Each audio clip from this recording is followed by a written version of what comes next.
观众朋友，大家好，欢迎收看10月23公司台语台 AM 新闻，我是陈怡珍。咱先来看今仔日新闻重点。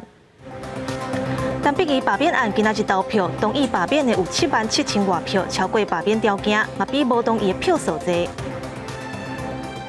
台湾大学校长管中闢宣布讲，未争取连任，敢若会做到2023年的正月。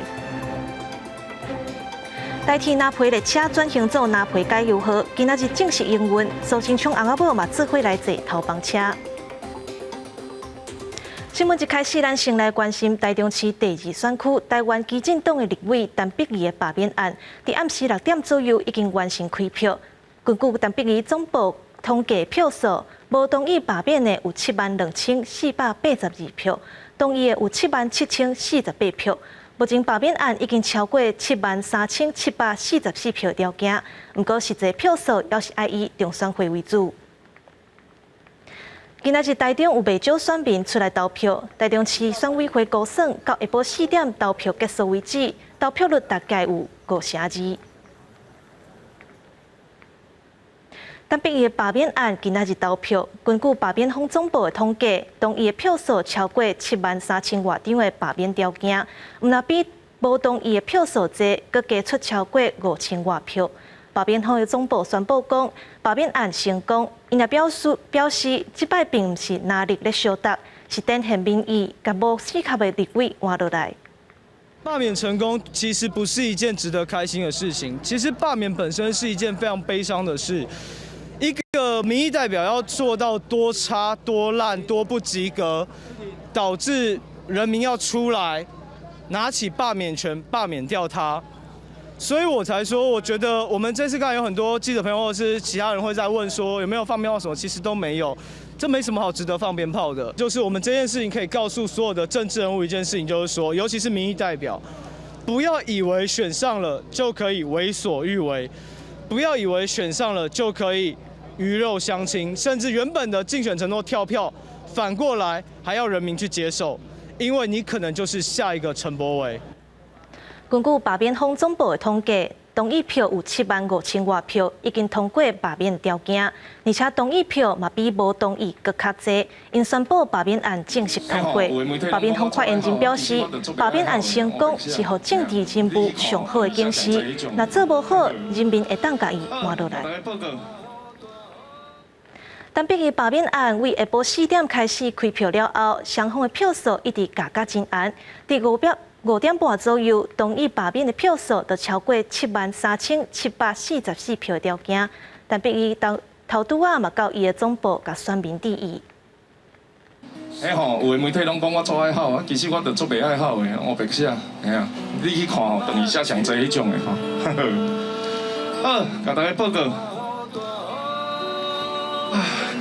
我是拍电影的人，电影拍了吼，票房开好开歹，这毋是咱会当决定的。昨咱嘛办一场演唱会，将我对台湾的历史以及着台湾的文化分享给大家。目的就是不论输赢，我拢希望传承着我的这个参政的经验，以及着台湾的故事，互每一个人对民主有无共境界的了解。那呢？这一路行来，我就感觉值得啦。所以我要甲大家讲一声多谢，笑的迄种，毋是好的迄种哦。Thank you。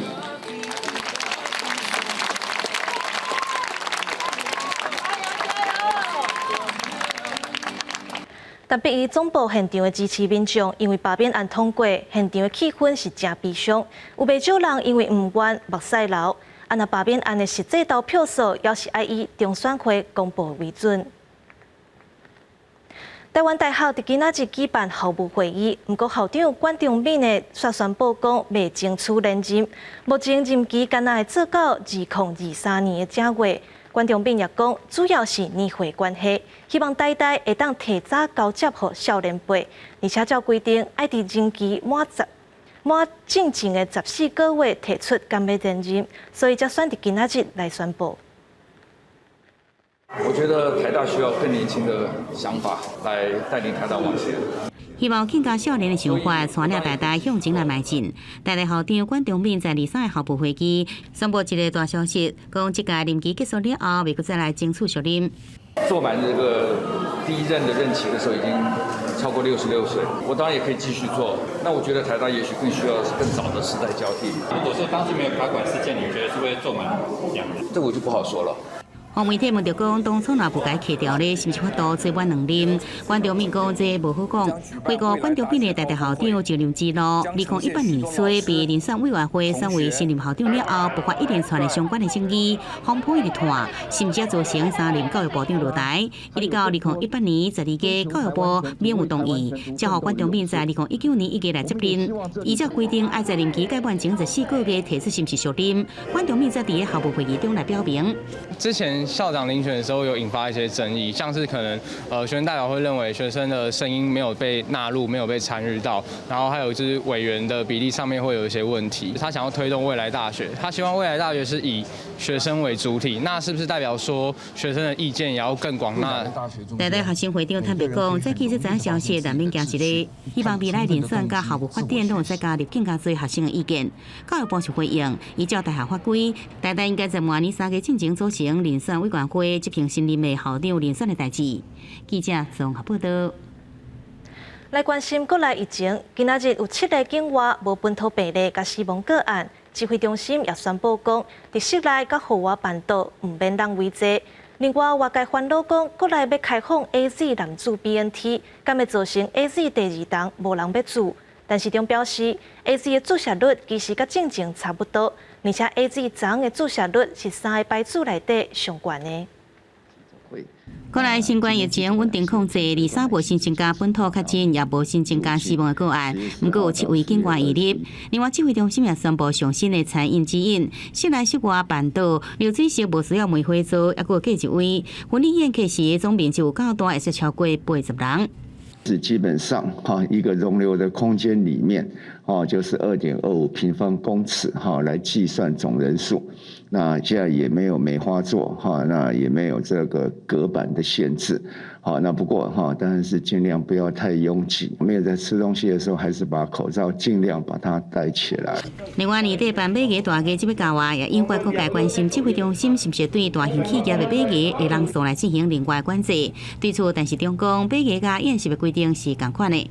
有多少人，你就有多少那个大的范围了所以那个现在目前还是维持你这个空间那里面有2.23平方公尺，除下来可以容留多少人？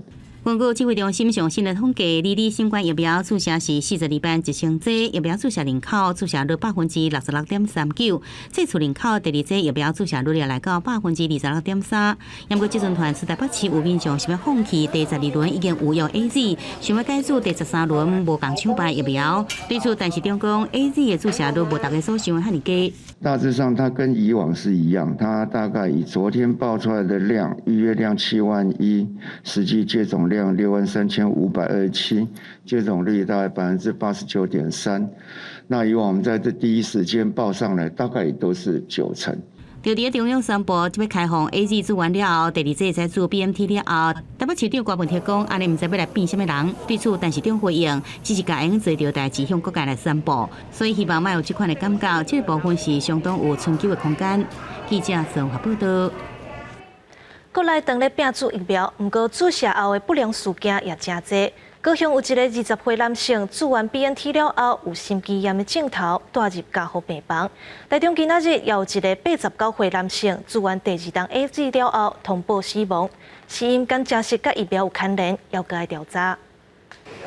高雄市饼疫苗注射率即马却传出一名20多岁的查甫大学生，10月14注 BNT 疫苗了后，隔2天开始继续发烧几啊天，10月送医急诊，期间继续检测心脏甲相关生理系统功能，日医检验了后发现部分指数偏悬，综合研判有非典型心肌炎的可能，日透早互转送入加护病房。经过持续从昨天到今天的一个观察。个案的状况也在稳定的恢复当中。高雄市卫生局表示，典型心肌炎时期心脏衰竭、心包膜、心脏收缩功能3种指数拢偏悬，不过查甫大学生只有心脏衰竭指数偏悬，所以归类为非典型心肌炎。目前已经协助预防影响疫苗不良反应通报。另外，台中一名89岁男性有糖尿病等慢性病病史，伫6月2日注第1剂 A2 疫苗，9月29至第2期，也毋过伫10月初4因为咳嗽一直拖送伊到医院死亡，死因是心肺衰竭。目前有关司法相验的死亡原因是这个心肺衰竭，还有糖尿病跟失智症的部分哈。有关他到底为什么咳嗽，是不是有其他的一个病症呢？当然是还需要再进一步了解。另外，国内第12轮注疫苗是史上规模上大，也是上复杂。为了解决北市量能不足的问题，中央紧急加开5个 BNT 注射站，其中佫以台北荣总承接政府的中正纪念堂注射量上大。透早开放无到8点钟，已经有超过500人前往报道。我们预计1个小时要打640人次，到现在呢算是动线还算相当的顺畅。北洋表示，头一天有约人数有5120人，这其中佫以30至39岁族群占6成上侪。有计这个注射站开设5天落来，可能注超过25500剂疫苗。记者综合报道。来关心国际消息，咱台湾伫非洲的唯一一个友邦史瓦蒂尼，当地爆发的反政府示威是愈来愈严重。民主团体话讲，要终结国王恩史瓦蒂3世政权。安全部队向示威的民众射枪子，已经造成几60人死亡。伫史瓦蒂尼上新一波的反政府示威运动中，阁有不少民众和安全部队的时段带着倒伫涂骹送医。受伤的民众包括参与示威的运输工会学生甲医护团体。We condemn the state of brutality that is being demonstrated by the state security forces against the employees, which are basically demonstrating peacefully without any form of violence and exercising one of the inviolable rights that are available for them as workers. 为了压制民主示威活动，史瓦蒂尼的安全部队动用真枪实弹向民众开枪。至少有30名护士和枪支弹着，也致死。史瓦蒂尼医护工会发出声明，拒绝替警员看病。国王恩史瓦蒂3世是切断国内包括民车在内的社群网络，防止民众串联一点仔无内部的打算。非洲南部国家史瓦蒂尼这波示威已经继续5个月，民众要求终结国王恩史瓦蒂3世政权，和国家转型成民主制度。政府是动用安全部队强烈镇压。国际特赦组织统计，至少已经造成80人死亡，97人获掠。史瓦蒂尼原名史瓦济兰是台湾伫非洲最后一个友邦，也是非洲最后一个君主专制国家。全国110万人口，约6成处伫散车状态，1/4已成年人，是 HIV 代管者。国王恩史瓦蒂3世长期控制国会，反对派遭到压制。专家分析，台湾甲史瓦蒂尼透过医疗投资等维持邦谊，一旦史瓦蒂尼王室倒台，史瓦蒂尼甲台湾的关系真可能发生变化。公视新闻警员强编译。转来关心国内消息，代替南回线旧年底停驶的南回列车，今仔日开始转型做南回加油号，重新整修了后，恢复车帮，委托旅行社来经营。今仔日行政院长苏贞昌翁仔某嘛做伙来坐头班车。会当拍开的复古车窗，车厢顶也有360度斜挡的地方线，甲旅客优权。青皮座椅也关节关闭中现。原本行驶南回线的南回普快列车，今年12月停驶了后，重新整修，由旅行社出资经营权，改装做南回加油号，以观光列车方式恢复行驶。首航日，行政院长苏贞昌甲夫人视察列车，中军往日欢迎。卖的不是一段车程，卖的不只是一个旅程，卖的是一段历史，一个文化。南回加油号慢慢啊为枋寮站出发，起航了后，达到一帮厝，来回屏东枋寮甲大同站，沿途各车站拢请不少民众守候，要翕列车形影。我觉得火车也蛮有情感的，蛮特殊的，很好看。蒸汽火车啦，或者是光华号啦，或者是什么已经很久的什么英国皇家号什么，它反正只要有特殊的火车，它一定到场。对成年人来讲，对比较年纪大人来讲是怀旧，可是对年轻人来讲，它代表的是新奇。疫情期间，民众出国旅游较不简单，代替结合旅行社，顺势佮推出特种行程，唔望带去过来怀旧铁纪录观光的事件。记者综合报道。全联福利中心宣布要收购大润发，未来全联会有大润发要96%的股权。有消费者烦恼讲，专人恐惊的高占市场规碗旁，消费者比价空间会愈少，物价也悬。拜六早起虽然落雨，不过内湖大润发永远有真侪市场的消费者愿意冒雨来买物件。2日暗时，专联宣布合并大润发，消息解出来，民众感觉惊一个。知道啊，今天的报纸有写啊。现在会看到有觉得惊讶吗？会很惊讶啊。便利的话会去全联，然后如果比较找多一点东西，会来这边。大润发即阵在全台湾有20间大卖店，主要经营者是发商欧尚，持股占64.83%，轮胎集团总共持股30%，专联预计明年中完成收尾，持股的比例达到95.97%。下家指出，即阵家乐福永远是大卖店内底上大的，专联收尾大润发，展现专联要甲伊拼的决心。全联并大润发它其实就是展现对决量贩第一品牌家乐福的一个企图心啦。这样的一个集团内部有大型量贩，然后也有深入社区的一个超市他们的连结可能会更深，那互补的一个搭配可能会更具弹性。专联门市已经达到1056间，验过目标是扮演全面超市的角色，也让消费者烦恼讲这垄断的状况会来发生。有时候这边会比较便宜，有时候全联会比较便宜，变成一家独大，这样对消费者是有害无益的，因为没有办法比价。对啊，而且可能会有垄断的行为。专联较早是军公教福利中心，1998年董事长林立勇接手了后，改名专联福利中心，以真俗的形象得到民众喜爱。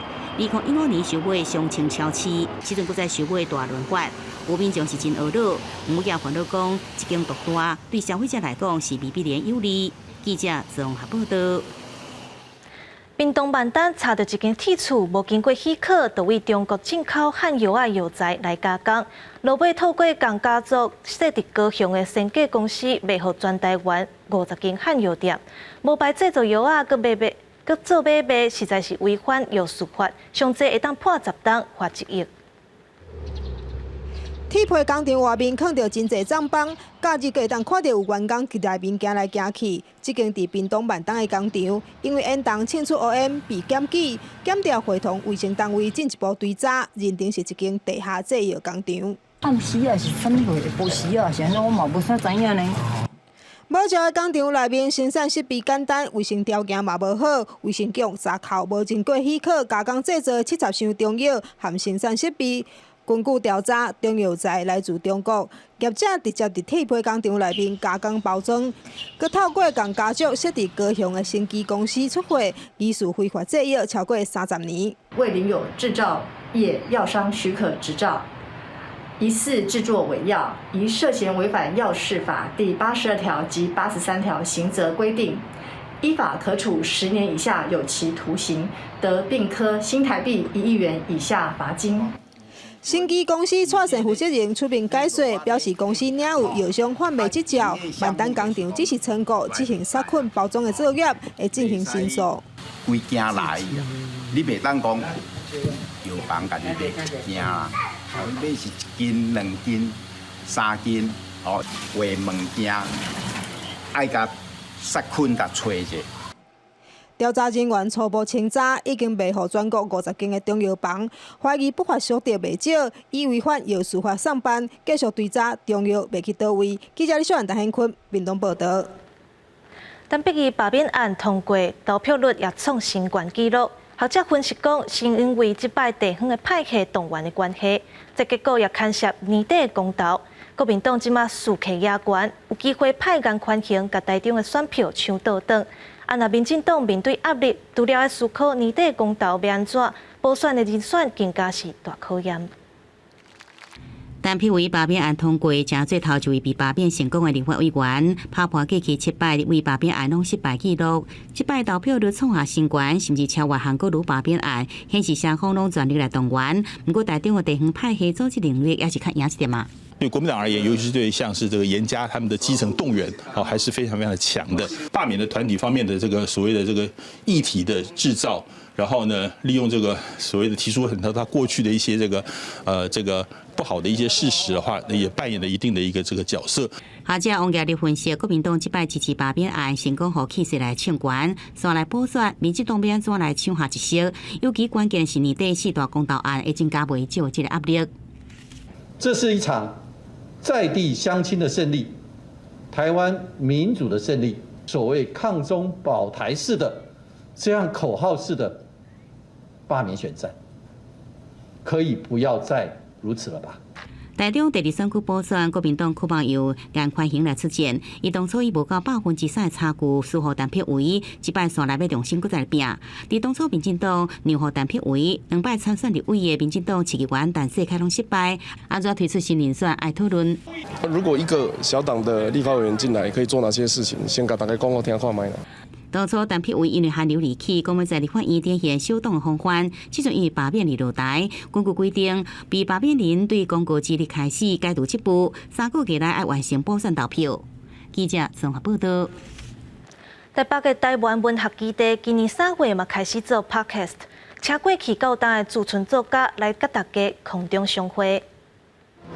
边仔是日本时代宿舍的历史建筑，坐伫内顶的这位是专门写台湾历史小说的作家杨湘子，伊嘛是台湾文学基地自去年底推动驻村计划的头一位驻村作家。我会说这就是我的田野，我进来这里看，那到底有什么差异？所以也从这里看到台湾自己的历史，有过什么东西进来，然后什么东西出去了。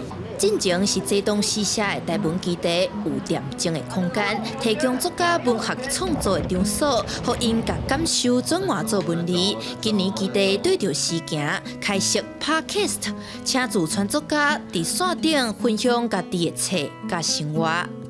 有人问你说，如果妹妹复活了，你要做一件事情是什么？我觉得哇，我在当初在读书的时候看到这一段，我情绪很复杂，因为它一定会带来这种人对于复活或死亡的这个伤感。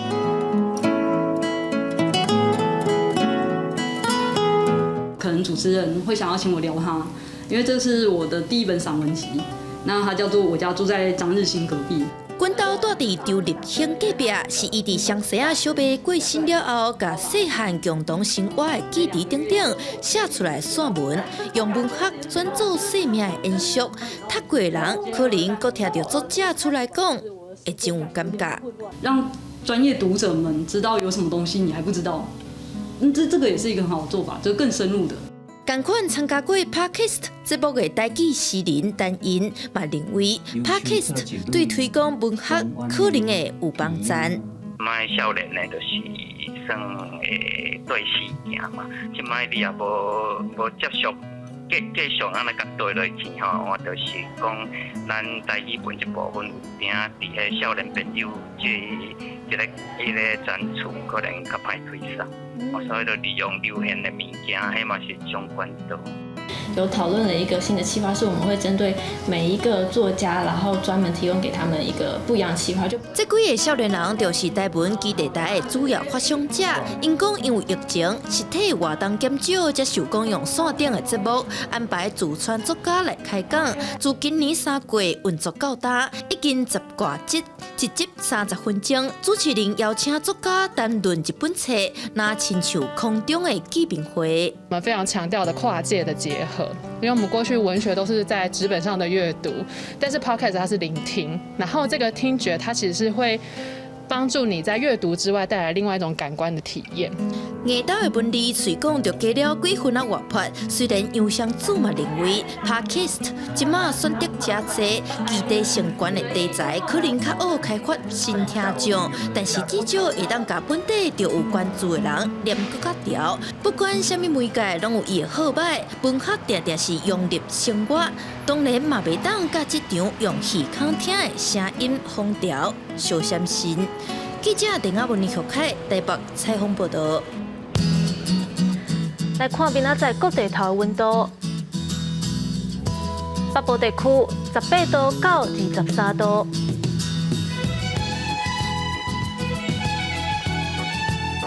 中部地区20度到27度，